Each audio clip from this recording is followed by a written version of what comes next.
Welcome everyone to our mini English lessons with TAFE Queensland. Thank you for joining us today. I hope you are all keeping safe and well. And just for your information, we are recording this session. My name is Jonas Taragano. I am the in-country manager for Brazil at TAFE Queensland International. TAFE Queensland is a government institution with 140 years of experience in the education industry in Australia. Today's session is English for Academic Purpose, EAP, with a focus on quotations and references in writing. So we are with Rocco, one of our teachers at TAFE Queensland, and there will be a 20-minute session, a 20-minute lesson, then a 5-minute information session, and 5 minutes at the end for questions and answers. All attendees are muted, so please keep your microphone off during the session. Any questions or answers can be written in the chat box. Enjoy the session. Over to you, Rocco. Thank you very much, Jonas. And hello, everybody, and welcome to our mini lesson for today. We're focusing on writing, but we're looking at English for academic purposes, or EAP. Now, this is one of the courses that we run at TAFE Queensland. It's a really good course because it not only helps you to improve your language skills, it also helps you prepare academically for study in Australia. Now, even though some of you perhaps have done further study at university, it's always good to look at the academic requirements in English-speaking countries, especially like Australia, and look at the type of language that your teachers expect from you. Today's focus is on writing, and we'll look at quotations and references, and reference or using other people's work in your writing, like in your essays. Okay, so let's have a look at some of the aims for this session. Look at summarizing information. We do a lot of that when we're looking at other sources. We'll look at direct referencing when you want to quote people in your essay. And we'll look at bibliographies, one thing that you add at the end of your essay, especially looking at bibliographies for books. Okay, so let's look at summarizing. So you've read a book or a chapter or an article, and you don't want to include all of the information. You want to summarize it. Here's some advice. Let's see which ones you agree with. Here's the first piece of advice. Just copy the text and just paraphrase most of the words. If they use the word help, you change it to assist, and doing it like that. What do you think? Is that good advice or not? Focus on details of what the person has said, not the overall message. Do you agree with that? Include examples as well of what the person has said. Is that good advice? What do you think? Number 4, there's no need to reference the author. Doesn't matter as long as you paraphrase, right? Do you agree with that? And one more. Just mention the key points only, not the whole lot, but write it in your own words. So in your own words, in number 5 is a bit different to number 1, just paraphrasing what the speaker has said. Number 5 is more like your interpretation. So look at these 5 pieces of advice. Which one do you agree with? Do you agree with all of them? Or maybe one of them, or 3 of them, none of them? Just go to the chat box and let me know. What do you think, everybody? Oh, great. I've got a few votes already. Anyone else there want to have a try? Okay, let's have a look at what people are thinking. Yes, Stefania, very good. And Jane, I think you're right there with that one. Carolina, well done. Camilla, Francisca, thank you. Isis, very good. Santiago, maybe not both of those, only one of them, I think. Very good, Angela. Yes, yes. So let's look at the first one. Copy the text and just change the words into different words. That's not quite the idea of paraphrasing. Okay, interesting, Alexandra. I wouldn't say both of those. I'd just say just the one of them. Okay, let's just have a look at the first one. Just replacing the words with a different word is not quite summarizing. It's still copying. So I don't recommend doing that. Focusing on the details, that's too direct. I think it's important to look at the overall message, because really the summary of what someone said should be shorter. If they've taken 3 pages to say something, you can summarize it just in 1 paragraph. You don't need to copy the 3 pages. So I think number 2, no, it's too long. Number 3, I see a couple of you have chosen number 3, but I don't think number 3 is necessary. An example just supports the writer's main point, the main idea. No need to use examples, just mention what the main point is. Examples could be something you want to include for your own point, but number 3, maybe not so necessary. Because with a summary, you're trying to be brief. If you include examples, it just supports the main point that the speaker has mentioned already. Definitely not number 4. You need to reference the author. That's what your teachers would expect from you. But I think the last one, that's the main thing, is mention the key points. So don't mention the whole lot, just reduce it to just the main ideas and use your own words. How would you describe that in your own way? Okay, so that's summarizing.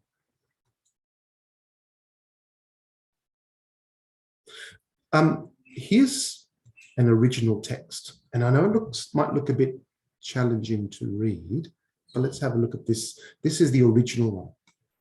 So data collected from migrant children in Anglophone countries. I'm not sure if you know this word Anglophone. Anglo means English, phone means speaker. So this is another way to say English-speaking countries. Who've been intensively exposed to their own native language before the start of primary education. Or if you like, in the US, they say elementary school. They have a 21% higher performance in literacy and numeracy. Now, let me just double check that one. Literacy is reading and writing, and numeracy is about mathematics. This is compared to local children who only were exposed just to the one language. So that's interesting, according to this study. Therefore, the notion of bilingualism, so the idea of bilingualism, so that's having 2 languages in childhood, being detrimental, or if you like, harmful. Cognitively, that's to do with your mental processes, can be considered as unsound. So unsound means unjustified, not supported. So that's the original text. Let's have a look at what this person does. This is a student, and they do this. Raymond, 2008, discusses research done on comparing monolingual, which is one language, and bilingual student performance in primary school. And from the data, it's concluded that being bilingual is actually helpful rather than harmful in learning processes. What do you think, everyone? Has this person summarized it well or badly? What do you think? Just go to the chat box and let me know your view. Well or badly? So remember that you don't include examples, and you need to summarize just the main points. Use your own words. What do you think? Has it been done well or badly? Okay, just wait for a couple more votes. Okay, so we've got a few people voting. That's good. Excellent. Got lots of responses now. Let's see what you guys think. Well, I'm not sure why you'd say that, Santiago and Fernanda and Angela. I think the majority seems to think that it's positive. Sorry, Katrin. What I mean is whether this person here has summarized it well. The original language is at the top. This is the original text. And at the bottom is the student. Have they summarized well? So let's have a look here. Well, first of all, you've got the source, which is Raymond. That's the author and the year. First of all, it says what this person discussed and then what this person concluded. I actually think this is actually a good summary because it doesn't just change all the words, it actually summarizes the main points. The main point is monolingual and bilingual students were compared, and the conclusion was being bilingual is helpful, not harmful when it comes to learning. Detrimental cognitively. Okay. Well, so this was actually done well. And you'll notice that the summary is shorter than the original text. It did not include the example of 21%. No need. So no examples were included. It's actually briefer than the original one. So it was done well in this case. Okay, let's have a look at something else now. Let's look at direct referencing. So sometimes you might want to include what the original author said. I've got a couple of ways. Have a look at number one. With regards to bilingualism in childhood being harmful to cognitive development, comma, this early research is now generally accepted as being much less solid. Johnson, 1996, and the page numbers. So as you can see here, grammatically, it continues, but the writer has put what the author thinks at the end. And here's a second way. You put the author here and the year. The page number you put after the quote. McDonald 2009 claims that, and then there's the quotes. Page 101, which raises the issue of, look at these two approaches to direct referencing. Do you think these are correct or are they faulty? What do you think? Do you think they're both correct?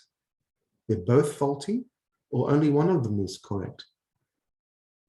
What do you think, everyone? Let me know. Go to the chat box.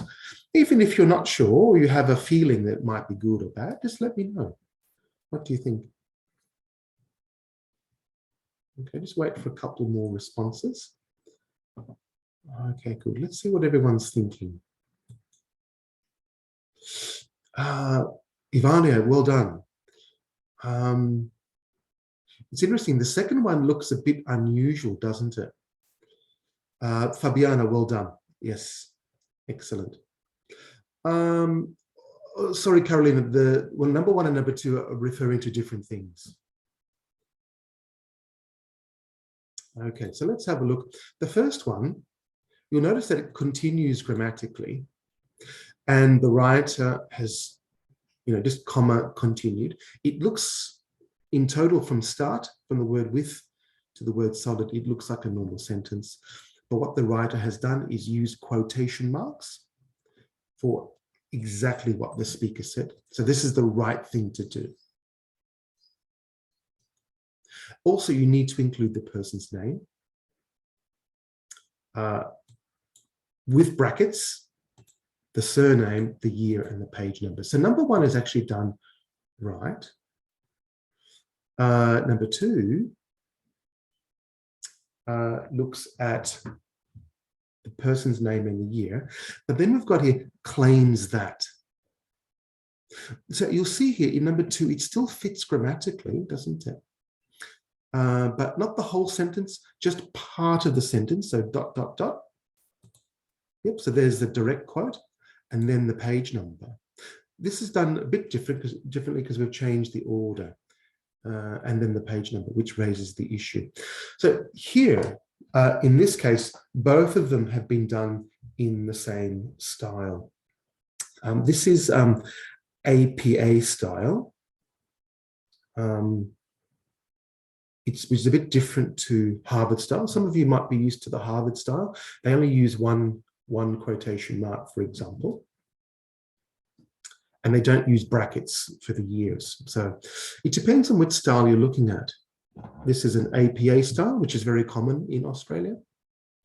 So both of these work well. Okay.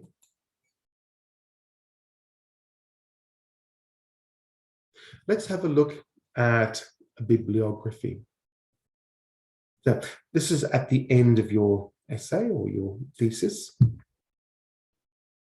where you want to make a list of all the books and materials that you've used. On the left-hand side, you'll see here, these are things you need to include.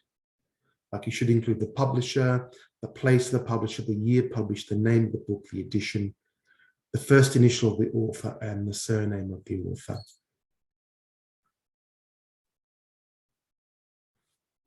But what should we put first? Should we put the publisher first? Should we put the surname of the author, the first initial of the author? What should we put first when we make our bibliography? What do you guys think? Surname. Well done, Santiago. Excellent. And Diana, excellent. It's actually the surname is first. So that's right. It's the surname first, and then you put the initial of the author second. That's first. Okay. What comes after that? So if you put the surname first, then the initial, what should we put next? Publisher, the name of the book, the year. Angela, well done. Yes, Fernanda, excellent. Diana, oh, very good. Excellent, guys. So yeah, it's actually the year comes next. And then it's the name of the book and then the edition. Now, with the publisher and the place of the publisher, it depends what you're using. If it's the Harvard style, you would put the publisher first and then the place second. So basically, it would look something like this. Jones, comma, D, dot, 1996, comma, a guide to successful learning. So you put the name of the book in italics, then the edition, then the publisher, and then the city. That's according to Harvard style. But you'll notice with the APA style, the year is put in brackets, and they use full stops instead of commas. And then you put the place of the publisher and then the name of the publisher. So order-wise, it's a bit different. So some small differences between Harvard and APA. Also, if you want to include page numbers go at the very end. That's the last thing. If you want to look at a website, you have to include also the date you actually viewed the website as well. So what should I use, APA or Harvard? Well, you'll find that in some countries, one style dominates more than the other. And even in one country like Australia, some people accept both. Some teachers accept both, or some universities accept both, or sometimes they accept only one or the other. So you study at one course in one college and then you go to another one and they ask for a different one. It's okay. Just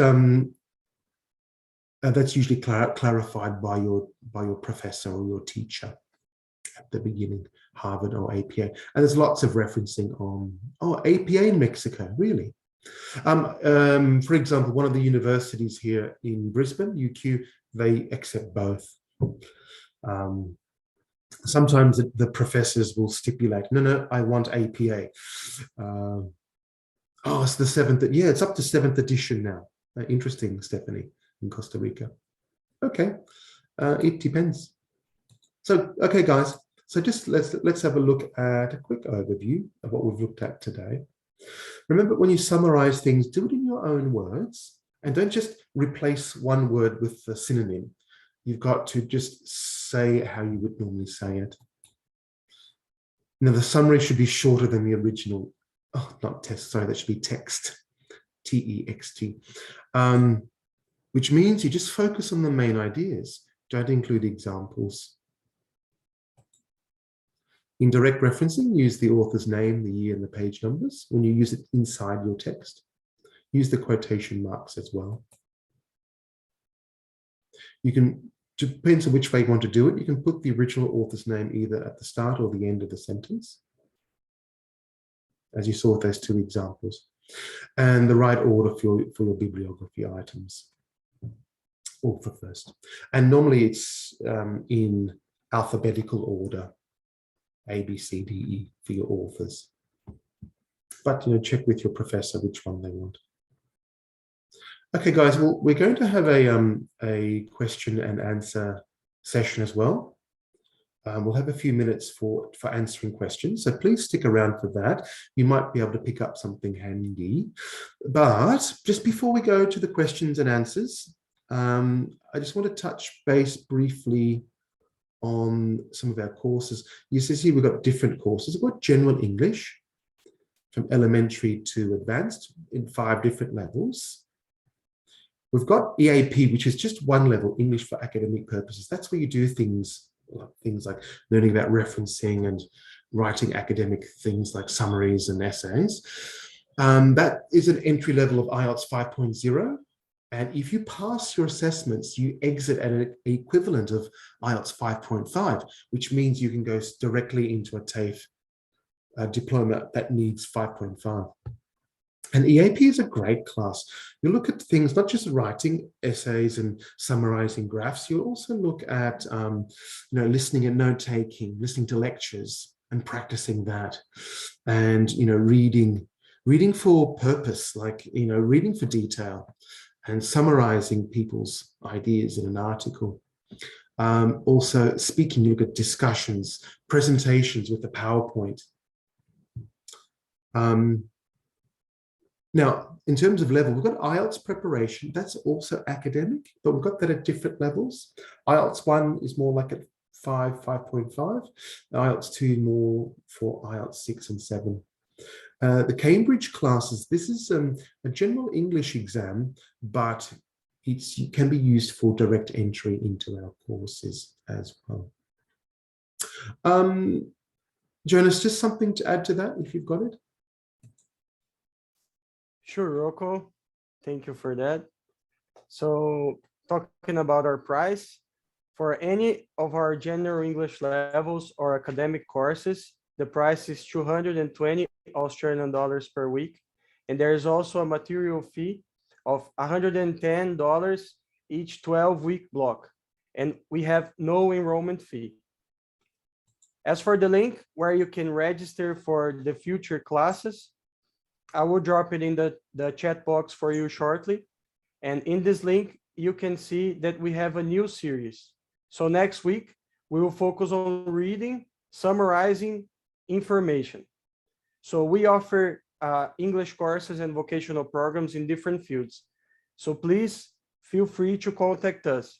We have staff who have different nationalities to support our students around the world, and we might be able to assist you in your own language. Okay, so back to you, Rocco, for the questions and answers.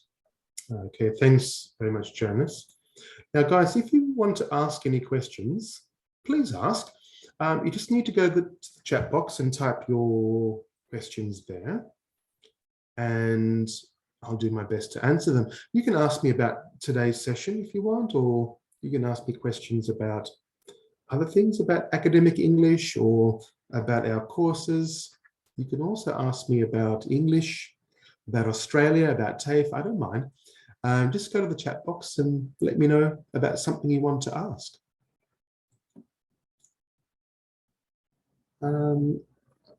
Okay, good question from Mimi. Can we do academic English courses online? Yes, some of our classes can be done virtually. We've got one of our general English classes is at upper intermediate, can be done virtually. English for academic purposes virtually, and IELTS preparation virtually. That's what I'm teaching, by the way. So you can choose classes virtually. With the lower level of general English, we've got actually combined classes. If you want to study online, you join the classroom, the face-to-face classroom as well.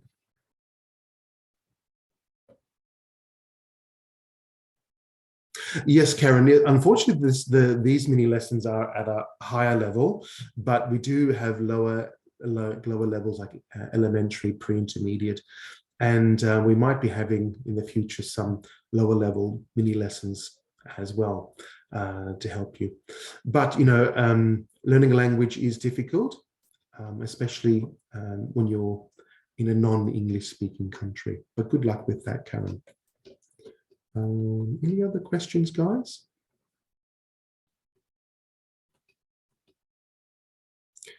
Ines, do you have any advice to improve my listening with the Australian accent? Okay, well, look, I guess with the Australian accent, there are two types. One is more of a standard one, which you would expect in the bigger cities. And then in the countryside, you've got a much stronger one. I think it's a good idea, Ines, you need to have a look at more something where people use it on a more everyday basis. So I'm a teacher, so my accent is a lot more standard.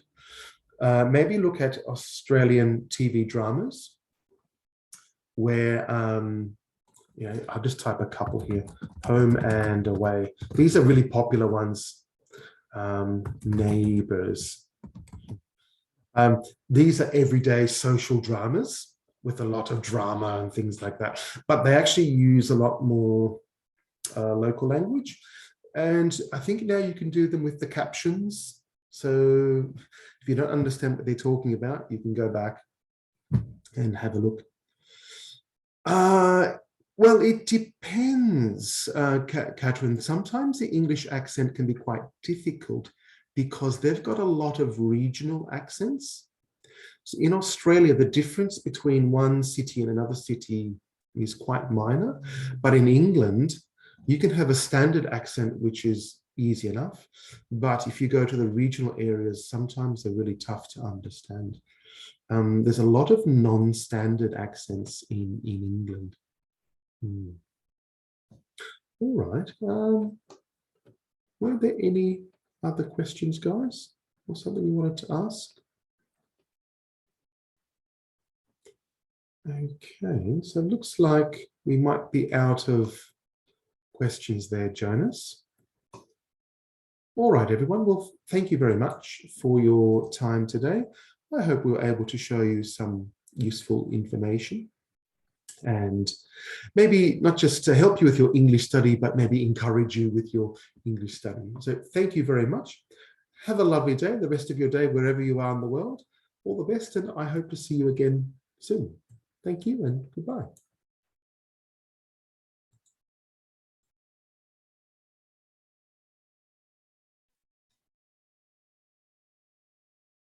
Okay, so I'm finishing the session now. Thank you all for participating, and I hope to see you all next week. Bye-bye.